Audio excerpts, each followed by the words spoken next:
Ah, magazine Congo la biso pesi nga petit. N'est nalia. Dans toute l'information. À comprendre. C'est la Congolais. Les élects. Kaka. Pour la magazine Congo la biso.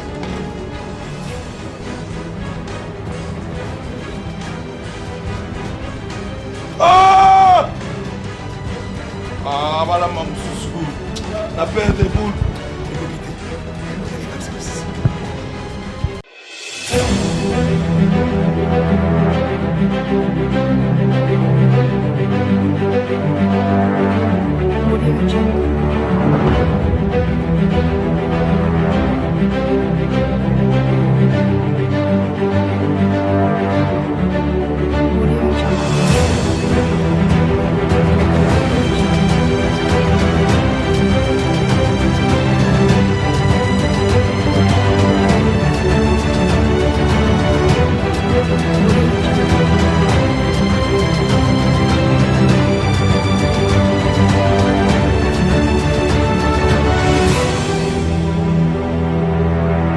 Chers amis de la presse que j'ai l'habitude d'appeler la presse libre, la presse de la liberté, et bonjour à tous.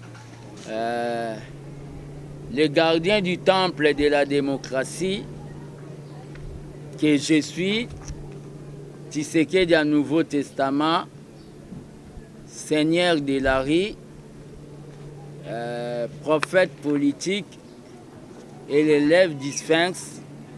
Nabengi Bino, c'est après au moins un mois et demi, depuis ma dernière conférence de presse, pour na Coca-Cola Lisusu.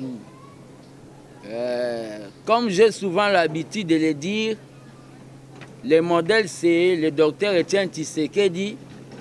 Des fois, il ne parlait pas trop. Dans une année, il parlait peut-être 2 fois. Quand il y a des choses à dire, il n'était pas au babengaka un mire à écho. Nabengi bino na point de presse pour na meka kolobela ba question d'actualité du moment, la situation de l'Est, la santé de mon parti politique, l'UDPS, la santé de mon parti politique, l'UDPS, et situation ya accident na ngai oyo na salaki oyo dérangeaki un peu beaucoup de gens oyo balingaranga donc kopesa bango circonstance accident wana et na ndenge lelo na telemi quand même malgré na chaise roulante na beki pour na Coca-Cola liboso na bino. Je vous remercie ndenge bo répondre na invitation ya armée des bâtisseurs tshisekidistes, mouvement politico-social oyo ngana dirijaka au sein de l'UDPS Tshisekedi, un mouvement de combattants non fanatiques. D'abord merci na Seigneur, merci na Nzambe, Seigneur Jésus, Nanzamba Kimbangu, oyo asalaki ke accident oyo nasalaki c'était le 27 mai ezala mortel te. Na remercier Seigneur Dieu na ndenge abatelaki bomoil. Donc le corps de Tshisekedi, mon corps était touché mais l'âme de Tshisekedi n'est pas touché et n'était pas touché. Nasalaki accident na moto, nabukanaki, comme on va vous illustrer ma photo, nabukanaki au moins 3 places na jambe nanga ya gauche. Donc nde nazaboye lokolo ya gauche eza na bibende na kati. Naza na basalinga plâtre interne na kati. Kobukana na bukani na bandaki kozwa babengi basoin indigène ya bokoko mais mutu ya bokoko ye mpo na ye alobaki kaka ke ye nazwi choc mais douleur tellement elekai makasi nayaki kozwa kokota na bainquiétude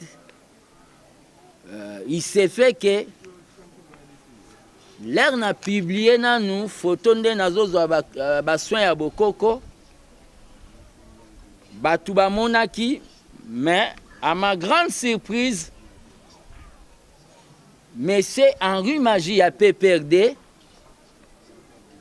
abengai nga obukani ata kutu nga nazala na kasho oyo tikala kobenga nga te nazoya kotala oza wapi nayebisaki ye naza na ndako ayaki kotala nga lere aye kotala akutaki nga mpe na badouleur lisusu kolela e Henri Magie alobaki non soki okontinue na basoin ya bokoko bakoya kokata yo lokolo des fois ata nde toswanaka na politike todiskitaka na politike nakotika kosouete te na discuter peut-être na edembe to na handicapé physique vaut mieux ozala normal. Henri Magie aye alobi nazobenga mama Olive koloba alobi azobenga mama Olive premièrement naboyaki alobi non oyo eza mambo ya politiki te eza makambo etali santé et la santé n'a pas de prix kobenga bengi mama Olive et mama Olive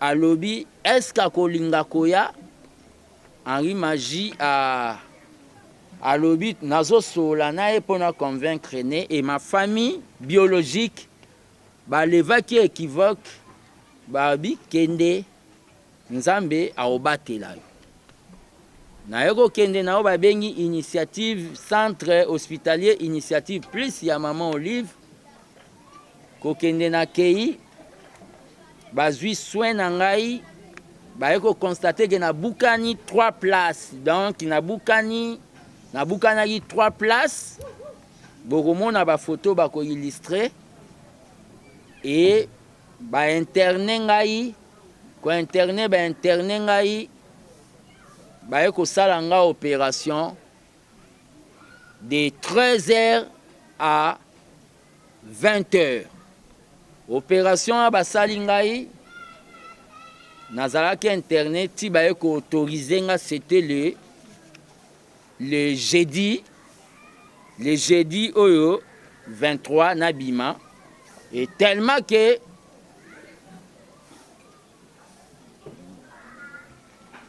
la politique n'attend pas, la politique est raté. Je vous ai appelé pour pour communiquer. Je remercie d'abord maman Olive Lembe pour la art humanitaire, na grandeur ou à sali, oyo teni et oyo elandi ba polémique na bisote ya politique à sali art humanitaire. Et dans l'hôpital,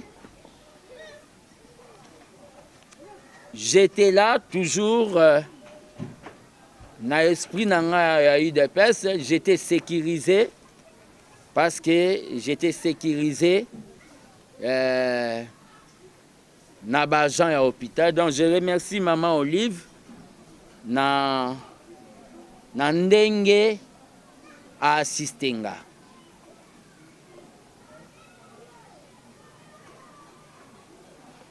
Mais,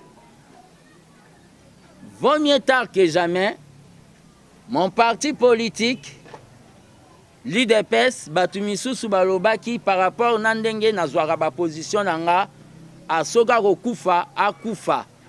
Soki, a sali angoka po zwambongo. Ok, nabukani sérieusement. Mais le secrétaire général, il y a eu des PES, Augustin Kabouya, c'était des gens en retard. Il a eu à m'assister. Moi, je suis un homme honnête. Je ne peux pas le nier. Naebisi Epe, merci beaucoup. Malgré nos divergences politiques, kokabwana na biso na makanisi, abosanaki yango quand même, ayaki assistaki nga na moment où j'étais déjà dans l'hôpital. Et bien là, batu baeba eke nazalaki hospitalisé na Kimbanseke, un vrai politicien, l'air azozwa traitement, baye bakate, to soki akufi na nu famille balobeli makambu te, baye baka te.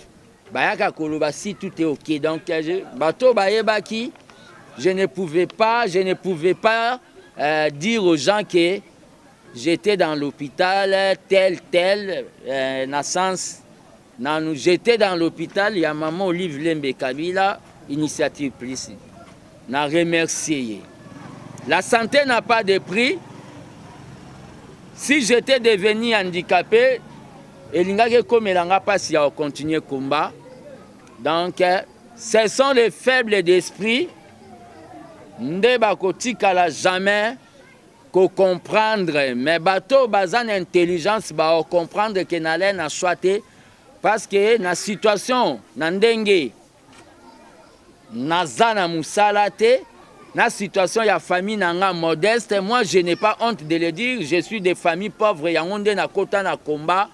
Pour na social ya ba Congolais na situation na famille nanga balingaki ba koka facture ya $5,000 oyo écoutez pour na ko zwa soin nanga ote balinga ba koka te. Ça on doit se le dire.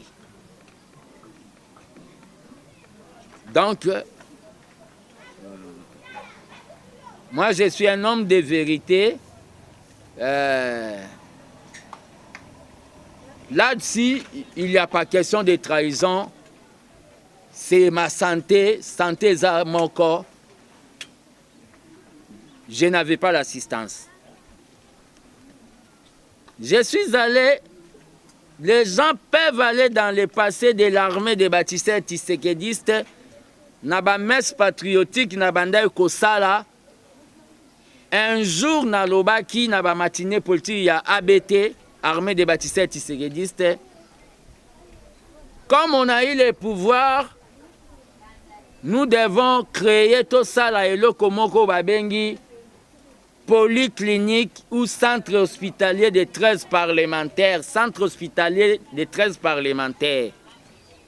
Oyo moyennant contribution, il y a chaque combattant, il y a $1.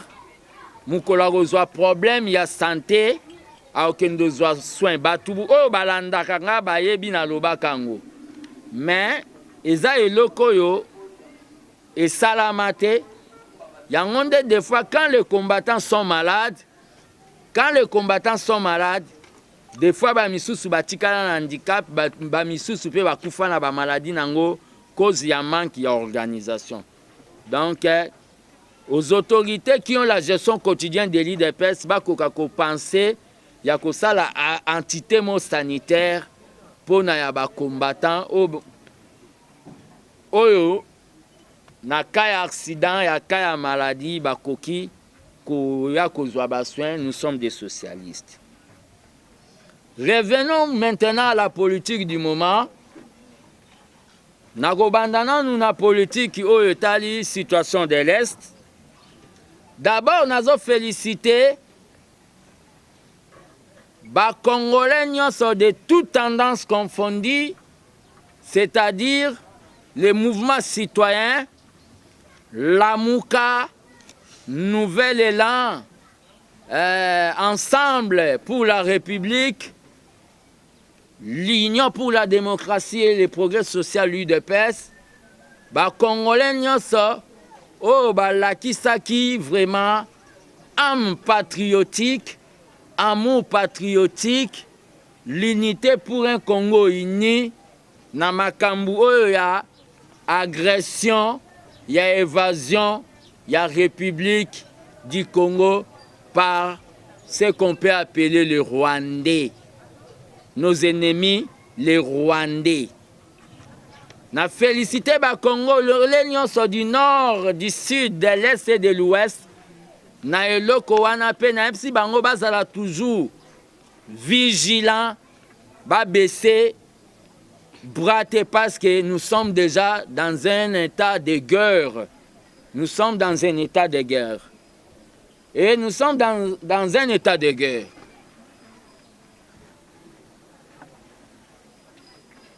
La déclaration que le président de la République a sali déjà, Yakolo Bakeye, c'est la République rwandaise nde agressé biso. Et ça, il y a une déclaration silencieuse. Il y a état de guerre que nous sommes vis-à-vis à Rwanda.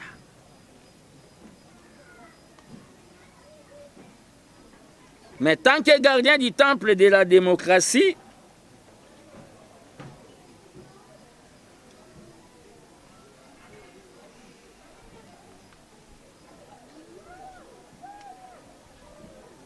je tiens à rappeler dans le gouvernement des Warriors que MONUSCO est composé au moins dans une trentaine de pays. Bakoka ko rappeler MONUSCO rôle nango, c'est-à-dire plus de 30 pays basana MONUSCO. Le gouvernement doit rappeler MONUSCO rôle nango. Comment MONUSCO avec 30 pays pendant au moins plus d'une vingtaine d'années bakoka retrouver situation dans STT. Et en rapport avec les forces Oyo, Yabasiz, Yamasolo et Salamaki na Kenya. Je félicite le gouvernement congolais. Je félicite le gouvernement congolais. Je félicite le gouvernement congolais. Natina ete ndenge baboyi Rwanda ekoka kozala na force sous-régionale wana. Pe koboyo baboyi Rwanda eza na force sous-régionale wana. Mais tant que gardien du temple, Uganda lokola bapesa ki pesa munu passage na Rwanda po bakota na M23 na bango. Ngai gardien du temple de la démocratie, Nazoloba, même si Ouganda, nous n'avons pas confiance, je n'ai pas confiance à Ouganda. C'est-à-dire, Ouganda paie bakoki pe kozala pete. Pour bazaba complice, na situation ya Est. Par rapport, quand un politicien parle,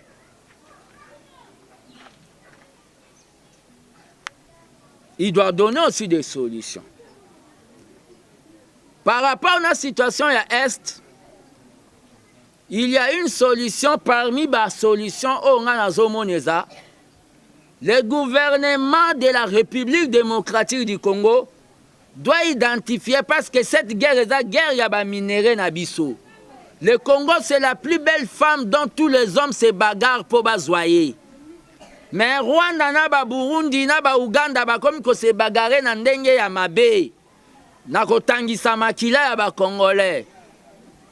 Yango ndenga gardien du temple na zoloba boye. Soki yo zalaka na likambo ya koloba te, po na mboko eza ya yo, c'est kozan taba, ozambwa. Mais moi tellement que je sais que le Congo de Lumumba m'appartient, le Congo de Tshisekedi m'appartient, le Congo de Musée Laurent Désiré Kabila m'appartient, j'ai un mot à dire pour Congo eza lupangu na biso.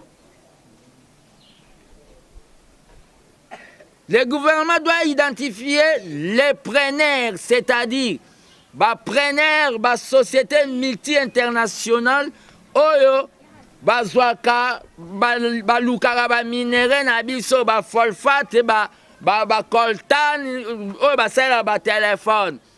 Il faut identifier bango, na idée, et ça la masolo na bango. Deuxième solution. Soki ba société wana on a bengi ba preneur ya ba minéraux na biso o bazozwango à travers les groupes armés, à travers Rwanda na ba Burundi. O ba moni que bazozwango na mafia. Soki ba société ba s'entêter, le gouvernement il fait ça là, ba bengi campagne vis-à-vis des sociétés civiles. Il y a Occident place ba société waneza. Quand je dis les sociétés civiles, il faut campagne moko salama na niveau ya ba américain, na niveau États-Unis, na niveau ya France, na niveau ya ba Japon, pour faire comprendre na ba société civile na bango. Puis le gouvernement même il fait ça la campagne moko en Afrique pour na koyebisa ba africain ba boycotter ko somba ba Samsung wana ba produit nyonso oyo utaka na ba minéraux na biso oyo ezobima na ndenge ya mafia. Ba boycotter yango parce que zobima na o ba bengi au prix de sang de Congolais ya ba frères na ba Congolais. Vous verrez quand campagne wana go sama en Afrique, les Samsung ba mona ke ba perdre o ba bengi marché na niveau ya Afrique, ba koyasko ko négocier na biso po bazwa yango de manière officielle. Un homme politique des fois il propose des solutions. Par rapport na parti nanga UDPS, qu'il soit maudit tout homme qui veut que les partis dispersent Etienne Tshisekedi et Koufa. Qu'il soit maudit au nom d'Etienne Tshisekedi. J'ai dit tout homme, toute personne. Qu'il soit maudit toute personne.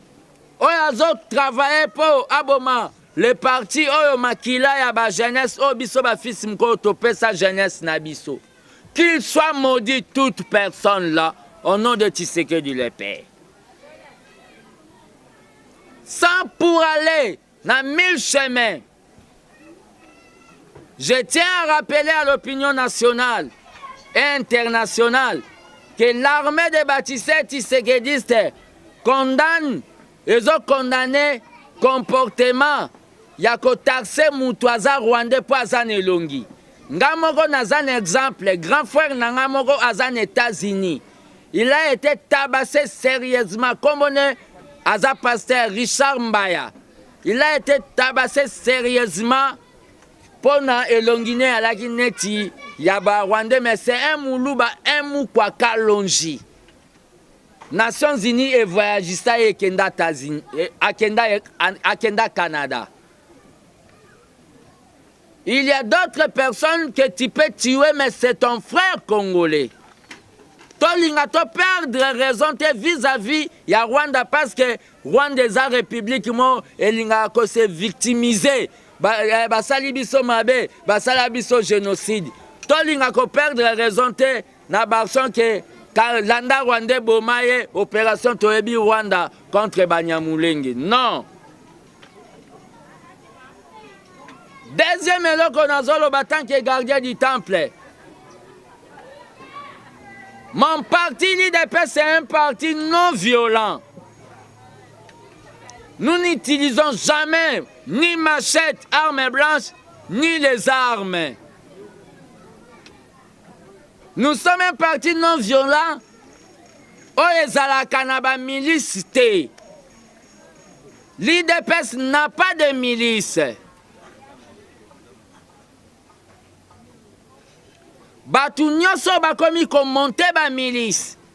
Natina ke ba étouffer ba combattant oyo baza en opposition ba combattant bazo boya lem susu ndenge bango bazo tambolisa parti batika yango waneza comportement IDPS eza folie à pouvoir batika kosala chasse aux combattants. Pourquoi vous devez payer les combattants misala bopesi bango te? Il faut vous payer bango na monnaie de singe. Pourquoi vous devez considérer les combattants comme des brouettes? Oyo bomemela ki ba brique, botonginda ku ya pouvoir, bino bokoti na kati, botuki brouette, libanda e pour la mbula. Pourquoi la révolution démocratique de l'IDPS veut manger ses fils? Pourquoi cette ingratitude vis-à-vis des gens qui ont eu à combattre Meni Maboko Pamba vis-à-vis de toutes les dictatures. Pourquoi cette ingratitude? Tant que gardien du temple, combattant jusqu'à la mort, j'ai dit ceci. Messieurs, le VP Marcelo, la décision aujourd'hui, Yakobanda, Okoki Koboya, Port Abateni, Okoki Kopekisa, chassi entre guillemets na Rwandais, mais Okoki Kopekisa Batu liberté, Yakote Mamisa Tumine 5 te pour discuter Makambambo Kanabango. Kinshasa eza na babengi état d'urgence te. C'est eza pe na babengi bouclage te. Cette décision, c'est une décision antidémocratique. Je demande à tous les combattants partout où vous êtes de boycotter cette décision. Cette décision, cette décision en marche en arrière. Même Kabila n'a jamais pris cette décision. C'est une décision qui démontre aujourd'hui, noir sur blanc, que M. Asselo est un lieutenant, Yaobabengi M. Kabunda. Avec comme mission, Yakoboma IDPS, qu'on fragiliser IDPS. Le Parlement debout, c'est une invention congolaise. Le Parlement debout, c'est nulle part en Afrique. Le Parlement debout, c'est l'idée de lui-même, le père de la démocratie, Etienne Tshisekedi. Nous n'accepterons jamais, même au prix de prison, que M. Asselo Oyakoboma Parlement debout. À maintes reprises, l'IDPS était fragilisé. C'est le Parlement debout qui a sauvé l'IDPS. Au secrétaire général de l'IDPS, Augustin Kabouya, vous vous dites au Lobakakosa parlementaire debout, le secrétaire général parlementaire debout, pourquoi garder silence à une décision antidémocratique? Je vous interpelle. Augustin Kabouya, pourquoi garder silence à une décision antidémocratique? Pourquoi vous devez déranger l'âme de Tshisekedi na tombo na ye avec des décisions au bozozwa na cause ya folie à pouvoir? À cet effet, comme gardien du temple de la démocratie, je demande la libération dans l'immédiat de tous les combattants Oyo Bakangami, Baza Ebele Obosi Bokangi, Baza même la Bakachon, Babengi, Bakachon clandestin. Je demande la libération de Jules Moniere. Je demande la libération de Massiri, président du Parlement debout, échangeur. Je demande la libération de Pati Toumba dans l'immédiat. Et message yo, Nabino ba président Parlement debout Onyoso, Bakangi place Boza. Si vous n'êtes pas libéré, bon déclencher au Bobengi, grève de faim, Nabakacho, bon lié le côté. Beaucoup facile, total makila na mino sore les anami toi banane. Déclencher grève de faim, refuser les choses à manger. C'est ça les méthodes démocratiques. Il y a lutte contre la dictature.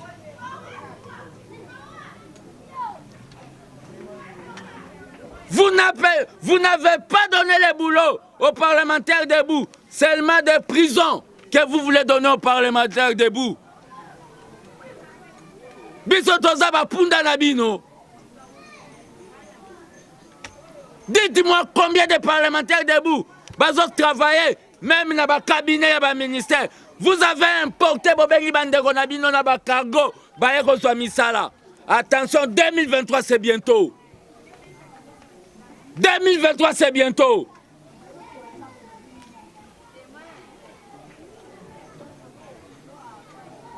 « 2023 c'est bientôt.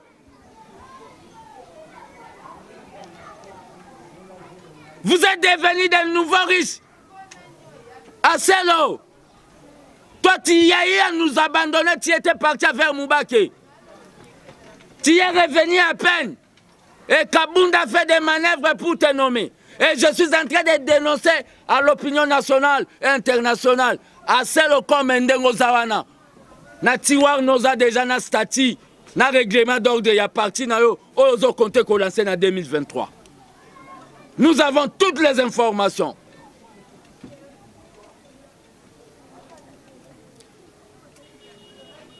Vous envoyez des soldats, arrêtez les gens. Osez envoyer un soldat, m'arrêter. Bon, mais Bemba Pamba. Moi, je suis un Ambantalakouf, un homme qui est prêt pour les sacrifices. Vous voulez jouer avec nous ou quoi? Vous voulez jouer avec nous? Je dis, je vous remercie. L'air na monaki alega concert, il y a réconciliation, il y a Congo. Na monaki comme si elle a gaspillé mbongo et elle a babengi gabegie financière. Mais l'air na koyoka ba leader ya Wenge. Jibem Pianawe Ranson, ba leader ya Wenge, Didier Massele, Alain Pela, Blaise Boule et consorts. Ba pesi motif que eza concert ya réconciliation. Paix à solidarité, na ba peuple, oyo, ya est, qu'il y aura au pourcentage moro, na batu ya est. Je suis tout à fait d'accord. C'est-à-dire, mbongo wana, tout le monde a pendenge ba okepe sango, donc je demande aux gens, yako zala déjà na concert wana. Mais personnellement, na zala na concert wana te, parce que naza Naoba Bengi, naza na situation de convalescence. Ah, magazine Congo la biso pesinga petit. Nenalia. Dans toute l'information. À comprendre. C'est la Congolais. Les élects. Kaka. On a un magazine Congo la biso.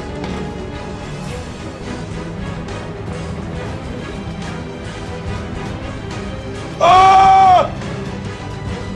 Ah, voilà, maman, la paire de boules.